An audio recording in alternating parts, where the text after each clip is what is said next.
Mensagem para o capitão. E, entrando ele, eis que os capitães do exército estavam assentados ali. E disse: Capitão, tenho uma palavra que te dizer. E disse Jeú: A qual de nós? E disse: A ti, capitão. Então se levantou, entrou na casa e derramou azeite sobre a sua cabeça e disse: Assim diz o Senhor, Deus de Israel: Ungi-te rei sobre o povo do Senhor, sobre Israel, e ferirás a casa de Acabe teu senhor, para que eu vingue o sangue dos meus servos, os profetas, e o sangue de todos os servos do Senhor da mão de Jezabel. Segundo o livro dos Reis, capítulo 9, 5 a 7. Eu escrevi essa mensagem no sábado anterior ao segundo turno das eleições em 2018 e agora quero gravar em forma de vídeo e não tiro uma vírgula do que falei. Diz assim o texto: Antes que os astrólogos critiquem, usarei o presente texto para fazer uma análise política e não uma interpretação exegética. A nação de Israel passava por um momento de extrema crise moral, econômica e política. O rei era Acabe, mas quem mandava, comandava, administrava era Jezabel, sua esposa, que era uma sacerdotisa do deus Baal. Ela era filha de Etbaal, rei dos Sidônios. Veja o que diz a Bíblia. Porém, ninguém fora como Acabe, que se vendera para fazer o que era mal aos olhos do Senhor, porque Jezabel, sua mulher, o incitava. Primeiro livro dos Reis, capítulo 21, versículo 2. Por causa dos pecados de Acabe e das feitiçarias de Jezabel, o país passava por uma seca terrível. O profeta Elias entra no cenário e afirma que não choverá, senão segundo a sua palavra. E assim foi por 3 anos e meio. Diante da oposição ao governo de Acabe e Jezabel, o profeta se esconde e é sustentado pelos corvos e por uma viúva durante o período de seca. Elias representa a igreja. Após esse período, o profeta Elias enfrentou os 850 profetas de Baal e Azerá e proclamou que choveria e choveu. Elias, retrocedendo a história para você entender, Elias unge Eliseu como seu sucessor e este, em continuidade ao ministério, enviou um dos seus alunos para profetizar e ungir Jeú, rei de Israel.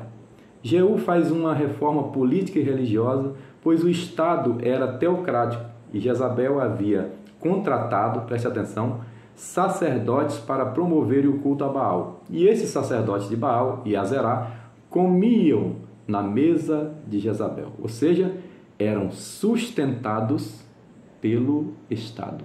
Sustentados pelo Estado.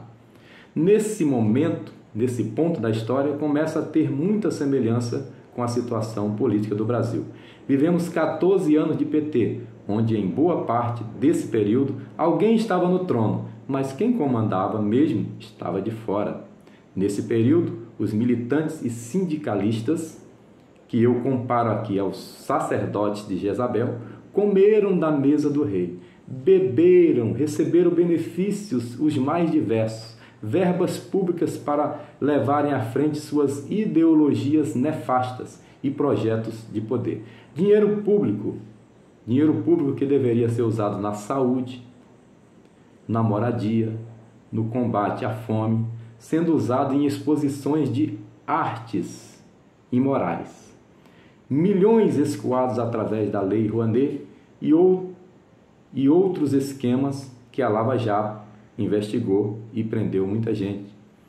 É nesse contexto muito parecido com o de Israel, que eu acredito que Deus permitirá e permitiu em 2018 que o capitão Bolsonaro assuma como uma espada de juízo para acabar com esses desmandos que envolvem desperdício e desvio da finalidade do dinheiro público. Acabe representa o reino. Jezabel representa as ideologias. Deus não escolheu Jeú porque ele era o melhor. Deus rejeitou Acabe porque ele era o pior. Que Deus abençoe o capitão Jair Messias Bolsonaro.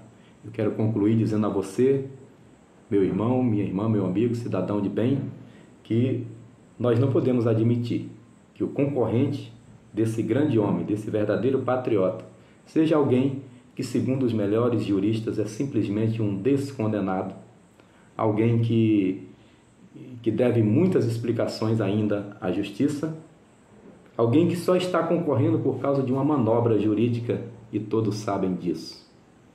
E eu quero dizer, você pense bem no futuro dessa nação. Nós não queremos, pastor, isso aqui não vai virar uma Venezuela. Bem, eu não posso arriscar, porque todos os outros países, todos os outros amigos do tal concorrente fizeram algo parecido. Vejam a Argentina, vejam a Nicarágua, tá? E nós vamos arriscar? Time que está ganhando não se mexe, minha gente. Todos os ex-presidentes antes do Bolsonaro comandaram 2 mandatos. E por que não, capitão? Quero dizer a ti, capitão Bolsonaro, o senhor não está só. Vemos o seu semblante abatido. Vemos que o senhor realmente está desgastado. Mas eu te digo, capitão, tem um exército de oração, tem um exército de patriotas junto contigo. E eu digo ainda, capitão, se no dia 1º de janeiro de 2023, porventura, Deus permitir, o povo escolher, Deus permitir que o senhor não se assente para um segundo mandato, o senhor já terá feito uma grande obra nessa nação. O senhor já terá feito o melhor governo que o Brasil já teve, porque o senhor resgatou o patriotismo.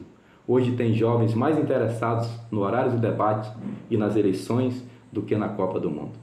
Deus abençoe o capitão, Deus abençoe a nação brasileira. Nós vamos votar por Deus, pátria, família e liberdade. 22 continências para o capitão Jair Messias Bolsonaro. Deus abençoe, paz seja convosco, selva e ad sumos.